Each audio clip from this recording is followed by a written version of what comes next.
14 مئی 1948 وہ منحوس دن جس دن صہیونی ریاست نے اپنے آزادی کا اعلان کیا،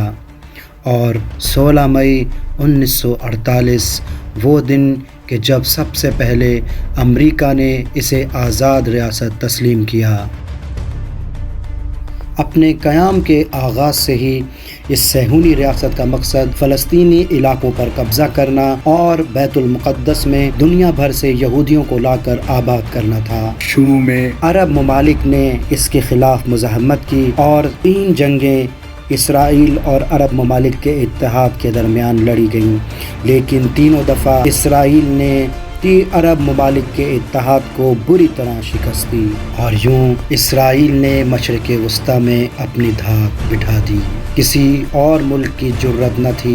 کہ وہ اسرائیل کے خلاف کوئی قدم اٹھائے، اور یوں صہیونی ریاست کا رستہ صاف تھا۔ کل تک جتنا علاقہ صہیونی ریاست کے پاس تھا،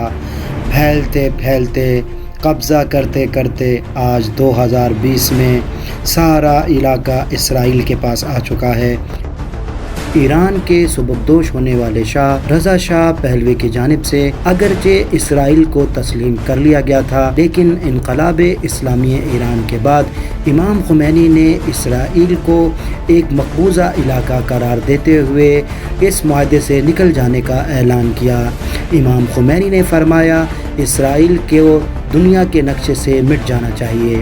یہی وہ الفاظ تھے اور یہی وہ نقطہ نظر تھا جو امام خمینی نے اپنایا، اور جس کی وجہ سے پہلے امریکہ اور پھر اسرائیل نے ایران دشمنی کی راہ اختیار کر لی، اور یوں امریکہ اور اسرائیل جو ایران کے ایک بہت بڑے اتحادی تھے، اب ایران کے سب سے بڑے دشمن تھے، اور آہستہ آہستہ دونوں ممالک نے ایک دوسرے کے اہداف کو نشانہ بنانا شروع کیا۔ اسرائیل نے سن 2003 سے ہی ایران کے شروع ہونے والے ایٹمی پروگرام کو اپنے خلاف ایک اقدام لیتے ہوئے اس پروگرام کو روکنے کی کوششیں شروع کر دیں، اور گاہے بگاہے ایران کے نیوکلیئر سائنسدانوں کو قتل کیا جاتا رہا۔ موساد کی ان کارروائیوں میں اب تک 4 سے زائد ایران کے نیوکلیئر سائنسدانوں کو شہید کیا جا چکا ہے، جن میں سب سے سر فہرست حال ہی میں شہادت پانے والے محسن فخری زادہ کا نام بھی شامل ہے۔ سن 2015 میں امریکہ اور دنیا کی 5 عالمی طاقتوں کے ساتھ ایران کا معاہدہ طے پایا گیا کہ جسے ایران نیوکلیئر ڈیل کا نام دیا گیا، جس کے تحت ایران کو پرامن مقاصد کے لیے اپنا نیوکلیئر پروگرام جاری رکھنے کا حق دیا گیا تھا، مگر اسرائیل کو یہ معاہدہ ایک آنکھ نہ بھایا، لہٰذا اس نے اسی وقت سے اپنے پسندیدہ امریکی صدر کے انتخاب کے لیے لابنگ شروع کر دی۔ یہودی لابی کی نظر انتخاب انتہائی عیاش اور انتہائی بیوقوف ڈونلڈ ٹرمپ پر ٹھہری۔ سب سے پہلے ڈونلڈ ٹرمپ کو ریپبلکن پارٹی کا ٹکٹ دلانے میں یہودی لابی نے اہم کردار ادا کیا، اور اس کے بعد امریکہ کا صدر منتخب کرانے میں یہودی لابی کامیاب ہو گئی۔ اب اسرائیل کا ہدف واضح تھا۔ اسرائیل نے 3 مقاصد کے تحت ڈونلڈ ٹرمپ کو بطور امریکی صدر انتخاب کروایا تھا، جن میں سر فہرست بیت المقدس کو اسرائیلی دارالحکومت تسلیم کرنا، دوسرے عرب ممالک سے اسرائیل کو تسلیم کرانا، اور تیسرے ایران کے خلاف ایک واضح پالیسی اختیار کرنا تھا، اور ڈونلڈ ٹرمپ نے اقتدار میں آتے ہی ایسا ہی کیا۔ سب سے پہلا قدم جو ڈونلڈ ٹرمپ نے اٹھایا وہ یہ تھا کہ سن 2015 میں ہونے والے ایران نیوکلیئر ڈیل سے امریکہ کو نکال لیا گیا، لیکن اسرائیل صرف اس پر خوش نہیں تھا۔ اسرائیل چاہتا تھا کہ امریکہ ایران کے خلاف ایک واضح اور جارحانہ پالیسی کا استعمال کرے اور ایران کے نیوکلیئر پروگرام کو مکمل طور پر سبوتاژ کرے۔ اپنے اقتدار میں آنے کے بعد ایک ایک کر کے ٹرمپ انتظامیہ نے اسرائیل کے مقاصد کو پورا کرنا شروع کیا، جن میں سب سے پہلے 2017 میں بیت المقدس کو اسرائیلی دارالحکومت تسلیم کرنا شامل تھا۔ اس کے بعد دوسرا بڑا ہدف عرب ممالک سے اسرائیل کو تسلیم کرانا تھا، لیکن عرب ممالک یہ واضح کر چکے تھے کہ جب تک اسرائیل فلسطینیوں کو ان کا حق آزادی نہیں دیتا اور فلسطینیوں کے مسئلے کا کوئی واضح حل نہیں نکلتا، عرب ممالک اسرائیل کو تسلیم نہیں کریں گے۔ لہٰذا ٹرمپ خود ساختہ ڈیل آف دا سینچری کو میدان میں لے کر آیا۔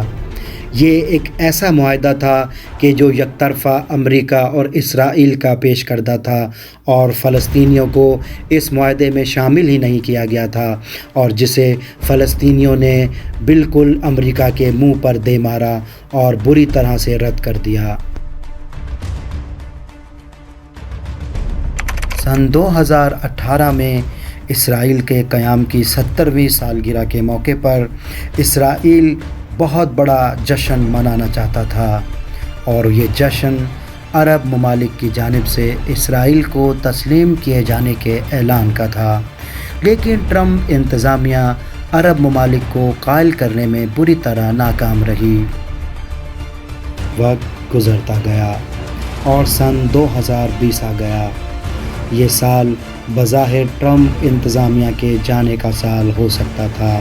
لیکن اسرائیل کے دو واضح اہداف ابھی بھی پورا ہونا باقی تھے۔ اسرائیل چاہتا تھا کہ ٹرمپ انتظامیہ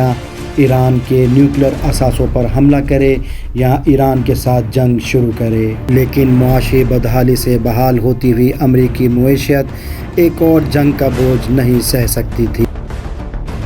امریکہ نے اسرائیل پر واضح کر دیا کہ امریکہ مشرق وسطیٰ میں ایک خطرناک جنگ کا متحمل نہیں ہو سکتا، لہٰذا اسرائیل نے دوسرا راستہ اختیار کیا کہ کسی طرح سے ایران کو جنگ چھیڑنے پر آمادہ کیا جائے،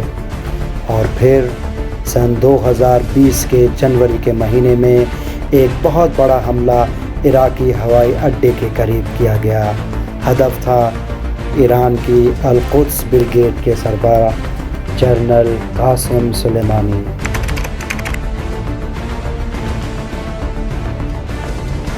امریکی حملے میں جنرل قاسم سلیمانی سمیت عراق کی پاپولر موبلائزیشن فورس کے سربراہ مہدی المہندس بھی شہید ہوئے۔ اس حملے کا مقصد بظاہر ایران کو جنگ پر اکسانا تھا، اور دوسرا یہ کہ ایران کے پاس نیوکلیر ہتھیاروں کے علاوہ جو دوسرے ہتھیار موجود ہیں ان کی صلاحیت کو جانچنا تھا، کیونکہ ایران نے ابھی تک کسی ملک کے ساتھ 1988 کے بعد سے جنگ نہیں کی تھی، لہٰذا کاغذی طور پر تو امریکہ اور اسرائیل ایران کی عسکری صلاحیت سے واقف تھے، لیکن میدان عمل میں کیونکہ اب تک ایران نے اپنی عسکری صلاحیت کا اظہار نہیں کیا تھا، اس لیے امریکہ اور اسرائیل جانچنا چاہتے تھے کہ ایران کس طرح کا رسپانس دے سکتا ہے۔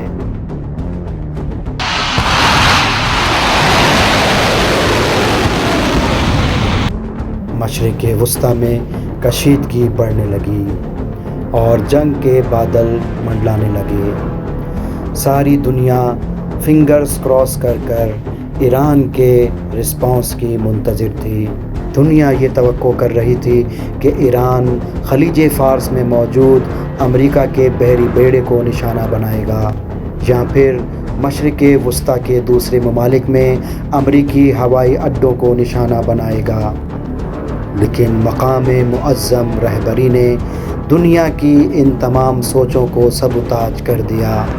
اور اسرائیل اور امریکہ کے ہاتھوں میں کھیلنے کے بجائے تدبر کا راستہ اختیار کیا۔ Iran remains one of the most dangerous threats to the United States. مقام معظم رہبری اور ایرانی عسکری قوتوں نے یہ طے کیا کیونکہ شہید قاسم سلیمانی پر حملہ عراق میں ہوا تھا، اس لیے اس کا جواب بھی عراق میں ہی دیا جائے، اور پھر ایران نے جواب دیا۔ امریکہ کی عراق میں موجود عین اسد بیس پر ایران کی جانب سے میزائل فائر کیے گئے۔ یہ ایک طاقتور حملہ تھا۔ نہ صرف ایران نے اپنے بیلسٹک میزائلز کا استعمال کیا، بلکہ ایران کے الیکٹرانک وارفیئر یونٹس نے امریکہ کے میزائلز کو انٹرسیپٹ کرنے کی صلاحیت کو بالکل ہی ختم کر دیا۔ اور یوں خلیج فارس میں موجود امریکی بحری بیڑا اور عراق میں موجود امریکی دفاعی میزائل نظام ان میزائلز کو انٹرسیپٹ کرنے میں ناکام رہا اور سارے میزائل اپنے اہداف پر عین اسد بیس پر گرے۔ امریکہ کو بہت بڑا نقصان اٹھانا پڑا اور امریکہ پر واضح ہو گیا کہ ایران ایک آسان ہدف نہیں ہے۔ پھر سن 2020 کے امریکی صدارتی انتخابات کا وقت آیا۔ ٹرمپ انتظامیہ اور یہودی لابی اس بات کے لیے پرامید تھے کہ ٹرمپ انتظامیہ کو مزید 4 سال کے لیے امریکی صدارت کا موقع دیا جائے گا،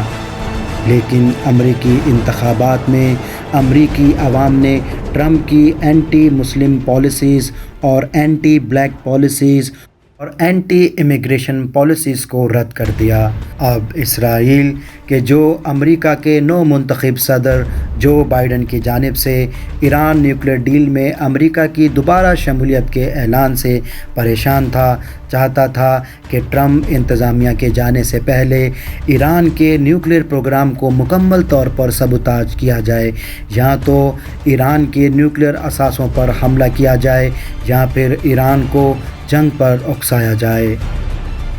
ٹرمپ سے اسرائیلی انتظامیہ کی وش لسٹ میں ایران کے علاوہ عرب اور دوسرے ممالک سے اسرائیل کو تسلیم کرانے کا ایجنڈا بھی ابھی باقی تھا۔ گو کہ متحدہ عرب امارات، بحرین اور سوڈان نے اسرائیل کو تسلیم کرنے کا اعلان کر دیا تھا، لیکن ایک بہت بڑا مسلم ملک کہ جو سعودی عرب ہے، اس نے ابھی اسرائیل کو تسلیم کرنے کا اعلان نہیں کیا تھا، اور اسرائیل چاہتا تھا کہ جلد از جلد سعودی عرب سے بھی معاہدہ طے پا جائے۔ لہٰذا یہودی ریاست نے امریکہ کے ساتھ مل کر سعودی عرب اور دوسرے اسلامی ممالک پر دباؤ بڑھانا شروع کیا۔ امریکی وزیر خارجہ مائک پومپیو اور اسرائیلی وزیر اعظم نیتن یاہو اور سعودی ولی عہد شہزادہ محمد بن سلمان کے درمیان نیوم شہر میں ایک خفیہ ملاقات ہوئی۔ اس ملاقات میں نیتن یاہو اور امریکی وزیر خارجہ سعودی شہزادے کو اسرائیل کو تسلیم کرنے کے اعلان کے بارے میں قائل کرنے میں ناکام رہے، لیکن ایران پر ممکنہ حملے کی صورت میں سعودی فضائی حدود کے استعمال کی اجازت لینے میں کامیاب ہو گئے۔ 27 نومبر سن 2020 اسرائیل نے ایک اور حملے کی تیاری کر لی۔ اسرائیل نے اس حملے کی طویل پلاننگ کی اور اس حملے کو انجام دینے کے لیے ایک انتہائی پیچیدہ طریقہ کار اختیار کیا کہ جو اب تک دنیا میں کہیں اور نہیں دیکھا گیا۔ اسرائیل نے ریموٹ کنٹرول ہتھیار کا استعمال کیا۔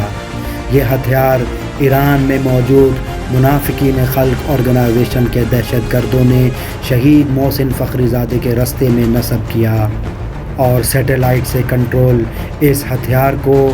اسرائیل میں بیٹھے ہوئے ملٹری یونٹس نے استعمال کیا اور پہلے شہید محسن فخری زادے کے سیکیورٹی پروٹوکول کو بری طرح سے فائرنگ کر کے ناکام بنایا، اور پھر محسن فخری زادے کی گاڑی پر فائرنگ کر کے شہید کر دیا۔ یہ ایران کے لیے ایک بہت بڑا دھچکا تھا۔ ایرانی نیوکلیئر سائنٹسٹ محسن فخری زادے کو قتل کرنے کا اسرائیلی مقصد واضح ہے۔ ٹرمپ انتظامیہ کے جانے سے پہلے ایک بار پھر ایران کو جنگ پر اکسانا، تاکہ کسی ایرانی حملے کے جواب میں امریکہ اور اسرائیل مل کر ایران کے نیوکلیئر ری ایکٹرز پر حملہ کریں اور دنیا کو یہ تاثر دیں کہ اسرائیل نے دفاعی حکمت عملی کے تحت ایران کے نیوکلیئر ری ایکٹرز پر حملہ کیا ہے۔ دوسرا ہدف ممکنہ طور پر ٹرمپ انتظامیہ کو اقتدار میں رکھنے کا بہانہ ہے۔ امریکی آئین کے مطابق اگر کوئی شکست خوردہ صدر جنگ کا آغاز کرتا ہے تو اس صورت میں جب تک جنگ ختم نہیں ہو جاتی انتقال اقتدار کا مرحلہ طے نہیں پایا جا سکتا۔ مشرق وسطیٰ میں جنگ کے بادل منڈلا رہے ہیں اور سب کی نگاہیں ایران، امریکہ اور اسرائیل پر مرکوز ہیں کہ آنے والے 1.5 ماہ میں کیا حوادث مشرق وسطیٰ میں پیش آئیں گے۔